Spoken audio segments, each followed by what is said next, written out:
All right, lads, let's go on our third segment when assessing the preseason Ottawa Senators, and that's going to be goaltending. Now, to nobody's surprise, Linus Ullmark got a start for the Sens against Buffalo, and through half a game, he had 29 shots against and allowed one goal. It was a pretty stellar performance for him. I don't think you can really complain about too much. He looked good.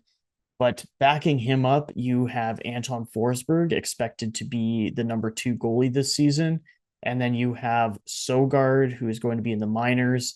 You have Merolainen, who is likely also going to be in the minors this season. And you have still on a PTO, Dustin Tokarski. Uh, you know, uh, he's certainly a guy. So let's Yep. start with the goaltenders there.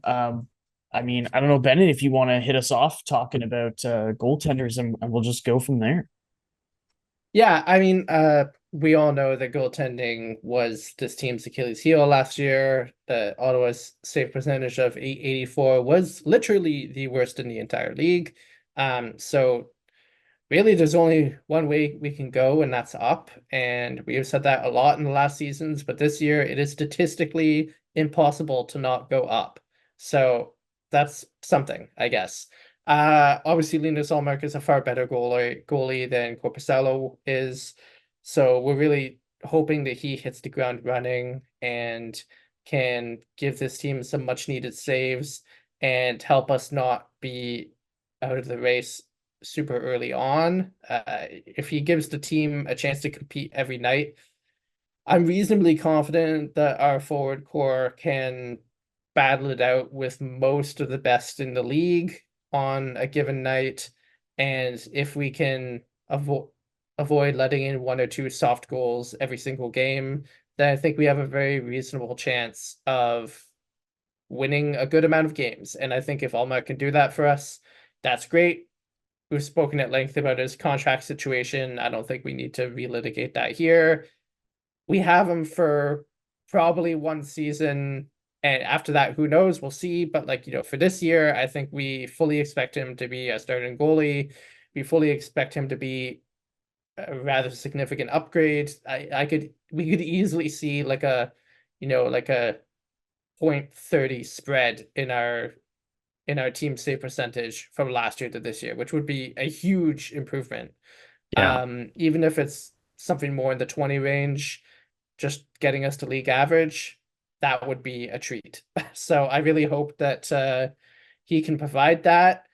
Obviously, if there's an injury to Ullmark or something, or just due to rotation, Forsberg steps in. He's had his ups and downs with the Senators. Sometimes he's looked really good, like when he often was backing up Matt Murray or filling in for him when Murray was recuperating from injury or sitting in timeout for being terrible.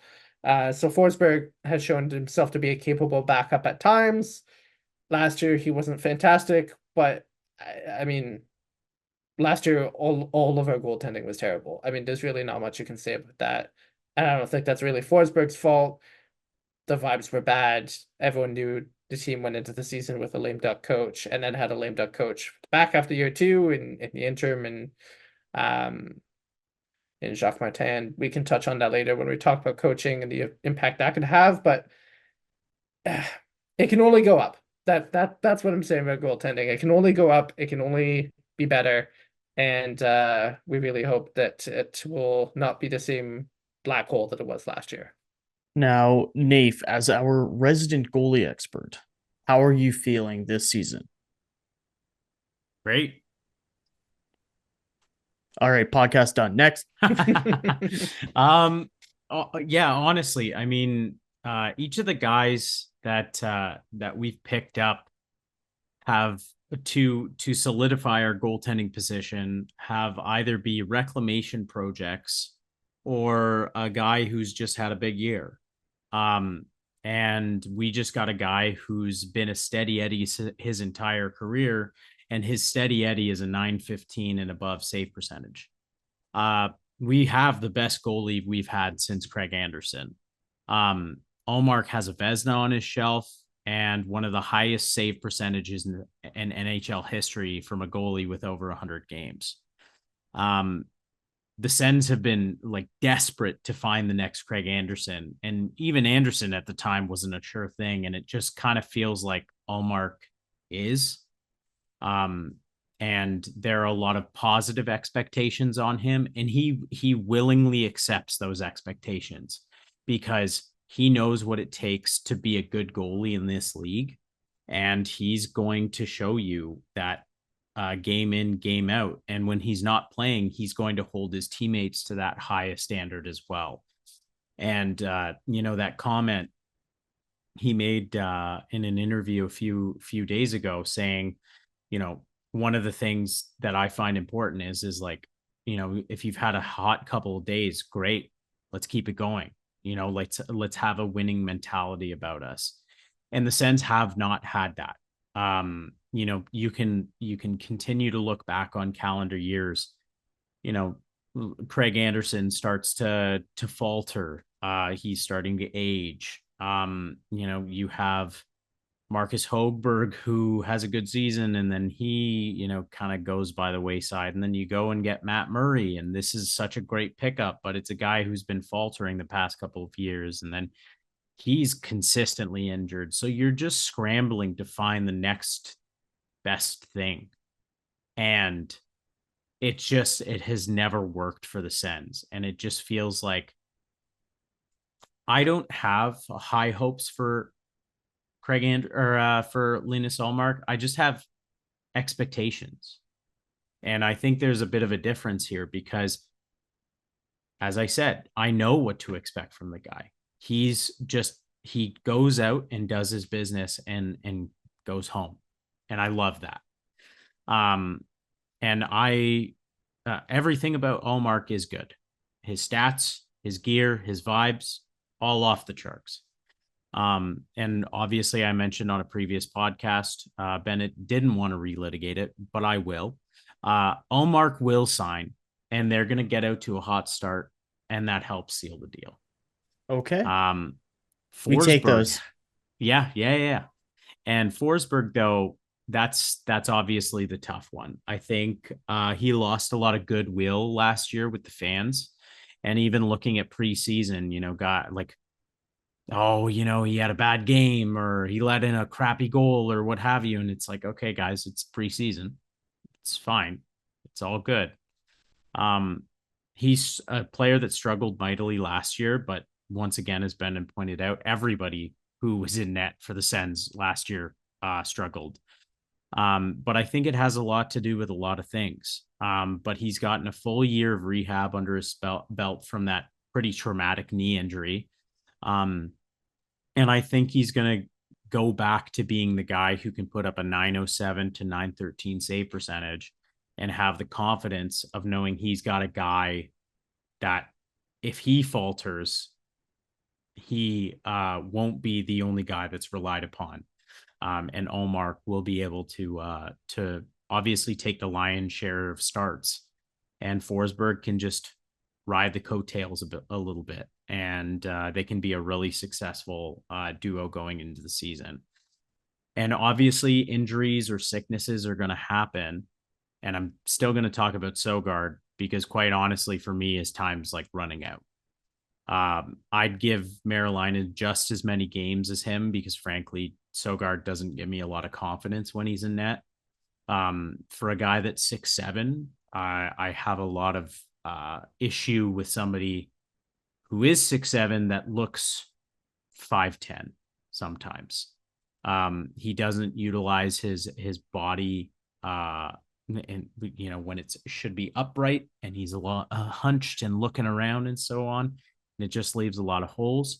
And in the future, I think if there are goalies that pique your interest in the upcoming draft, you shouldn't put all of your eggs in the Sogaard basket.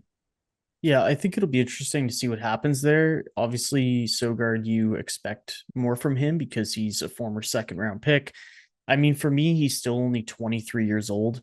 Goaltenders, as we know, usually, unless they're like star-studded coming out of the draft, they take longer to develop. So I'm not as worried about him, to be honest with you, even if he needed another like year or two before he finally is ready to be a backup. I'm cool with that. And if he's not ready, you're right. You have a couple drafts to look for guys. You also will have a couple free agencies to potentially look for a backup. I think the most important thing is getting Linus Ullmark signed to a long-term deal as soon as you can. That's the biggest thing. I think it'll also make not just Linus Ullmark feel good, but I think the entire team will feel like, oh, this is awesome. We have this guy for not just this season. We have this guy going forward for the foreseeable future. It's also a potential free agent attractor. And I'm sure that players who see a lineup where Linus Ullmark is the goaltender, the number one on a team, I think they look at that and they see confidence and quite a good goaltender there. Anton Forsberg, he's also a pending free agent, so I think it'll be really interesting to see how he performs this season and whether they have faith in bringing up Sogaard or Marilainen as the backup going forward after this season, or if they look to, I don't know, I guess free agency or trade to try and fill that hole if, again, they can get Ullmark signed. So I guess we'll see what happens. Hey, who knows? Swayman might be asking for a trade. We'll Just see. bring back Swayman and Ullmark, except they're both Yeah. Senators now. Yeah, send Sicko. Yeah, baby. we get the goalie hug. Thank you very much. That's right. Although that would be one expensive goalie tandem. That would be. But I that'd be would pay lot. $1 billion just to have good goaltending. damn. And all I think right. Michael Andlauer has done that already. So it's gonna happen. You're putting Yeah. a lot of Andlauer's money on the line here. I'm sure he's gonna come back and get mad at you if anything happens. Yeah, true. Yeah. Funny. Just a note on Ullmark. Sorry to cut you off there, Matt. Yeah. I think you make a good point in that, like, we don't know whether signing Ullmark is a possibility or not, but I think if you're Andlauer and Stairs, you have to head into this season with the mindset that re-signing Linus Ullmark is your number one priority as a team. Full stop. Yep. Yep. Roll out the red carpet, do everything that you can. Obviously, with like the asterisk of like if he's good, like if he comes in here and he, falls off a wagon as goaltenders tend to do when they arrive here, then pump the brakes, I guess. But then I'm signing him for a discount, baby. yeah, but like, if he comes in and he is able to do what no goaltender on the team has done in 5 years, which is not be complete ass, then sign him and do whatever you can to sign him. Throw everything that you can into those negotiations. Because if you don't, this team has nothing. Like, I can say here with absolute certainty, not a doubt in my mind, Sogaard will never be an NHL goalie. He does not have it, full stop. Like, guys, it's one thing to like be raw, and it's one thing to come up as a young goalie and have some good games and some bad games, some great performances and some stinkers, and be like, okay, we see what we have here, let him cook a little. Like, he only gets lit up. Like, this guy has never not, like, I think he's had like some like 4 okay or 5 games. games where he's won, and it's been like a solid save percentage. But that, I think the last time he actually had one of those games was like 2 years ago. See, Yeah. but I think what we're forgetting though is like when he was in his rookie campaign where he came and played for the Sens, he won Rookie of the Week. No, it was a like, month. Yeah, Rookie of the February. month. So he was Yeah. looking quite good. Yeah. And I honestly like I tend to look and Sens fans, please don't kill me for this. I look at a couple of guys that are in close by NHL city, and that would be Montreal. You look at guys like Caden Primo played 2 games back in like 2019, 2020, where he looked quite good. And then for 4 or 3 seasons straight, I should say, he looked like he was crap. And then all of a sudden, he played 20-ish games last season, had a 910 save percentage at the NHL level. And starting in front of him was Sam Montembeault. And I think you look at Montembeault, he's another guy who the Florida Panthers are like, this guy's not very good. Put him on waivers. Montreal picks him up. And now the past couple seasons, he's played 40 plus games for a rebuilding team and had a 901 and 903 save percentage. And because my partner is a Habs fan, and yes, I have to openly admit that too many times, I watch a lot of Habs games, and Montembeault is so good at keeping them in the games. But if teams give up on a guy too early, like you saw Florida give up on Montembeault, and I mean, Montreal just kept with it with Primo. Those are two guys who are now NHL caliber goalies that you can rely on to play a full season. So I think with the Sens, it's like you don't want to give up on Sogaard too early. I think he was a guy who, when he was drafted, was extremely raw. And I know you're saying that this is more than that. Like he's had time now to get over that. He's still one of the better AHL goaltenders.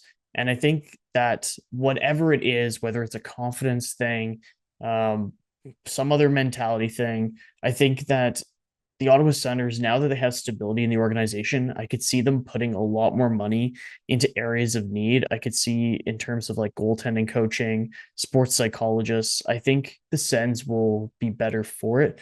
We'll see what happens, but maybe that's just my copium talking, but I don't know. I think that we could see some improvements to our goaltending, and I guess we'll just see how it goes. But either way, I understand the rationale and it totally makes sense. But I think at the same time, Sogaard's 23. If he plays if and when he plays out this contract, he'll be 25. And generally speaking, if you're going to be making the NHL, at that point, he'd be a prospect in the Sens system for 7 years. And to me, it's just he needs to make some significant strides in his NHL play to show me that he's anything more than what we've already seen. But you're right. And when you said he won Rookie of the Month, those were the games I was talking about. Those were the games when he showed out. Yeah. But then it hasn't been so much lately. So I really do. I hope for the guy, but as I said, I'd also like to see a couple games from Maryland as well to see what we have in him. Yeah. Yep, totally agree. And I realized at one point we're like almost moving off of goalies and waxing existential, but that's what I'm here to do. I just think that like you need to like Senators fans need to get comfortable with the idea of like killing their darlings. Like if we really want to be a first-in-class organization, everyone here thinks Melnick was a moron. Everyone here thinks Dorion was a bad GM. Like we all think that. You can't then also look at the moves they made and be like, oh, but Sogaard's going to turn out. It's like, why? Why do you think that? Like you said he was taken to the second round. Like we reached for him. Like you have to like think, like you have to get in your mind that it's like the decisions that this team made were bad. And like we know they were bad because the people that made them were dumb. And like you need to like accept that like you can't try and like pin your hopes on guys that like we should never have taken or should never have been in our system in the first place. Like Sure. a winning team in this league would not have a guy like Sogaard like in their system pinning he hopes was on the and second, being like he was the second highest ranked goalie in that draft, and they took him as the second goalie in that draft in the second round. So they might have reached on him, but if you're looking at down the road what you want and you see that the number 2 ranked goalie in the draft is still available, do you really want to wait to the third round to grab that guy? It's so, but I get what you're saying, but like we look at Jake Sanderson, for example, and before the draft, he was ranked as going between 10 and 15, and Ottawa took him at 5. They reached for Jake Sanderson, and I don't think anyone would complain about that now.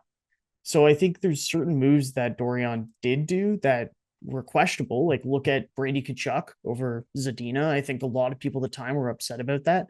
There are certain moves he made where like at the draft, I guess, where they made sense. And I guess we're going to be talking about coaching in front office soon, so we can talk about it more there. I'm definitely not a staunch Pierre Dorion defender. 100%. I'm not. I'm just saying that if we're going to completely like judge every bad move the organization made under him, we have to look at some of the good moves that he did make that, whether we like it or not, definitely would be like, for example, if we had Drysdale over Jake Sanderson, I personally wouldn't be too happy with that because of Drysdale's injury history. And, he's not the best defender. So for me, it's like he was ranked the best defenseman in the draft. I'm really glad the Sens didn't take him. But anyway, that's, I guess, neither here nor there. I'm going off on a tangent, but yeah, that's just something to consider too. There were some draft wins definitely a lot of draft losses, and I am not forgetting that. I am definitely looking forward to turning a new page and getting more amateur scouts, new voices in that room.